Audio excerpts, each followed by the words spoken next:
Paslon nomor urut 1 Anies Baswedan Muhaimin Iskandar dan nomor urut 3 Ganjar Pranowo Mahfud MD mengoptimalkan kampanye di sejumlah daerah kemarin. Sementara itu pasangan nomor urut 2 Prabowo Subianto dan Gibran Rakabuming Raka memutuskan untuk berkampanye pada akhir pekan ini.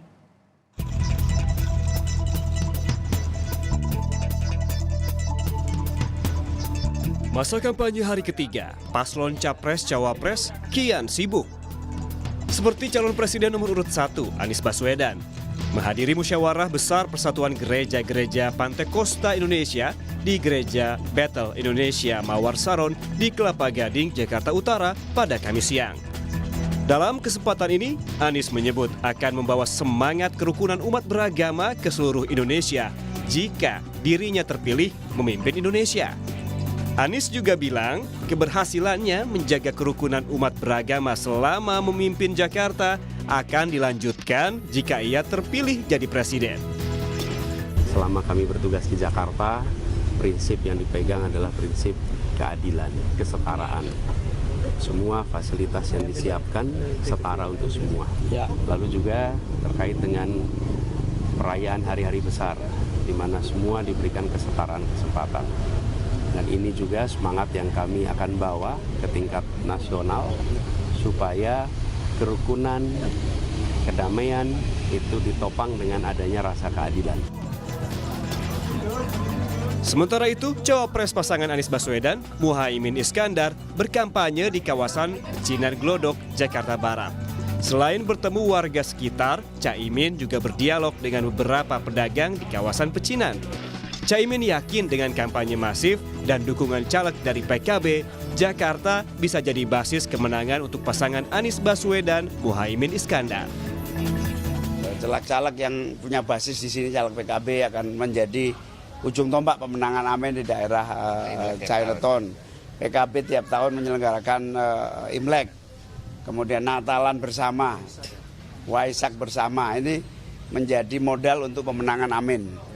Yang kita optimis di DKI akan menjadi basis kemenangan Amin. Sehari sebelumnya, Rabu siang, calon presiden nomor urut 2 Prabowo Subianto menerima kedatangan dari sejumlah artis dan influencer di kantor Kementerian Pertahanan. Beberapa selebritas yang mengunjungi Prabowo, diantaranya Raffi Ahmad beserta istrinya dan Iko Uwais. Selain sebagai ajang silaturahmi, dalam pertemuan ini Prabowo berkesempatan makan siang bersama para selebritas. Sedangkan cawapres nomor urut 2 Gibran Rakabuming Raka juga memilih untuk bekerja di hari ketiga masa kampanye. Pasangan nomor urut 2 ini memutuskan untuk berkampanye pada akhir pekan nanti. Selain itu, Gibran juga mengungkapkan siap untuk debat Capres-Cawapres yang akan diselenggarakan KPU yang dilakukan sebanyak 5 sesi. Sesi pertama akan dilakukan pada 12 Desember 2023. Mas, untuk persiapan debat Capres besok gimana Mas? Oke, siap ya. Nanti lagi nggak ya? Makasih nggak. Di sisi lain, calon presiden nomor urut 3 Ganjar Pranowo hadir di musyawarah besar Perkumpulan Gereja Pantekosta Indonesia pada kampanye hari ketiga, Kamis pagi. Ganjar menyebut kebebasan beribadah dan perizinan pembangunan rumah ibadah menjadi isu prioritas yang dikemukakan oleh umat Kristiani yang ia temui. Mantan Gubernur Jawa Tengah ini berkomitmen akan mencarikan solusi dua hal tersebut. Pertama, tentang kebebasan beribadah dan mendirikan rumah ibadah. Tentu ini penting menjadi catatan kita agar kita carikan solusi.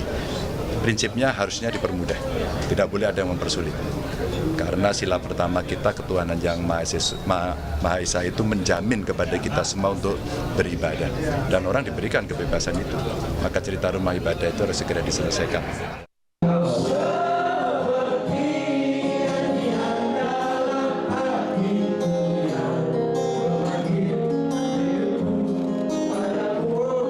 Sementara itu, cawapres Mahfud MD dalam masa kampanye kali ini bernyanyi bersama musisi ibu kota Once Mekel di kawasan Menteng, Jakarta Pusat.